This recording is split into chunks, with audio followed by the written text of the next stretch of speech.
Halo, Iya. nama saya Theoresia Rumte. Saya mau siaran di radio kamu. Wow. Ini kisah nyata teman-teman, dan Mabar Bicara Podcast, bicara tentang mabar. Bisa menjadi presenter di di Bandung. Bandung. Padahal Oke. saya pikir Bandung itu tidak, minta maaf, Ya, kalau orang gitu ya. Ya.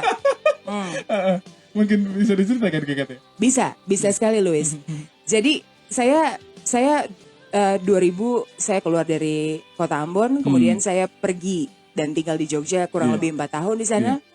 Dan saya pindah ke Bandung kurang lebih mungkin 2004 ya. 2004. Pada saat itu Luis, yang ada di dalam pikiran saya adalah karena saya lumayan masih muda waktu itu ya. Saya pikir Tapi memang sekarang masih muda juga. sekarang masih muda. Luis tapi jauh lebih muda dari saya ya. Oke, silakan. Yang saya lakukan adalah Luis percaya atau tidak, Iya. ini saya bagikan kepada teman-teman. Betul. Saya pikir saya punya kemampuan berbicara. Iya. Dan saya mulai pupuk itu sebagai rasa percaya diri saya. Iya. Saya belum punya pengalaman bersiaran di radio pada saat itu. Tapi yang terjadi adalah saya menelpon 2 radio terkenal di Bandung. Wow. Saya menelpon langsung kepada mereka. Tidak ada kasih surat lamaran, tidak masukkan CV, tapi saya menelpon mereka. 2 radio pada saat itu, Sky FM dan juga satu lagi ada satu radio perempuan. Iya. Saya menelpon ke Sky dan saya bilang, halo, Iya. nama saya Theoresia Rumte. Saya mau siaran di radio kamu. Wow. Ini kisah nyata teman-teman, dan Itu bagaimana tanggapan dari sana? mereka menjawab saya. Mereka pikir ini ada anak muda yang menelpon ke radio dan Iya. meminta untuk bersiaran di radio. Iya. Jadi kita coba untuk tanggapi dia Iya, dengan serius. Iya. Jadi pada saat itu yang mereka katakan adalah kita Iya. saat ini tidak menerima orang untuk siaran. Tapi sepertinya kamu tertarik untuk siaran. Oh, Oke, oke. nanti kita punya program. Itu namanya ada nama salah satu program gitu untuk membantu orang-orang untuk berbicara dan Oke. semacam trainingnya gitu. I see. Nanti Oke. mungkin kamu bisa ikut ke sana. Mhm. Dan Luis tahu, waktu itu saya bilang oke.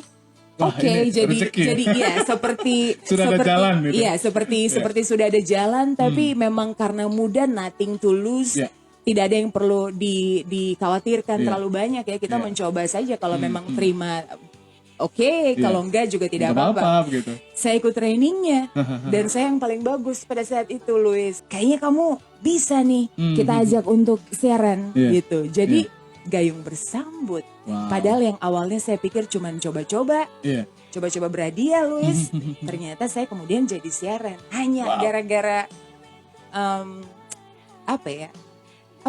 Saya pikir mungkin semangat, tapi juga tercampur dengan percaya pada diri. Jadi mungkin itu juga ada hubungannya sama percaya, bukan percaya diri, tapi percaya pada diri. Pendekatannya agak sedikit berbeda ya. Percaya pada apa yang kamu punya, dan kalau yang kamu punya adalah suara, jangan abaikan itu. Anggap ia sebagai sesuatu yang serius. Kalau yang kamu punya adalah kemampuan menulis, jangan abaikan itu karena itu yang kamu punya.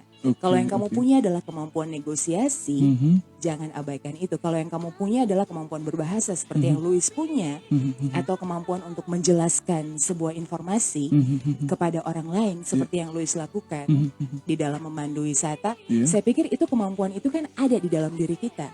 Iya, kita pelajari itu dari luar, tapi kita sudah punya modalnya di dalam. Jadi kupikir belajar untuk merayakan modal awal, apa yang kita punya, suara kah, kemampuan berkata-kata kah, kemampuan menguasai bahasa dalam waktu yang sangat singkat kah, ya kan, tidak semua orang bisa loh. Dan itu yang ada hubungannya dengan kita masuk ke dalam diri kita dan kita coba kenali apa yang ada di dalam diri kita, apa yang kita punya. Begitu, Luis. Oke. Kenali potensi yang dimiliki oleh diri kita sendiri. Ya.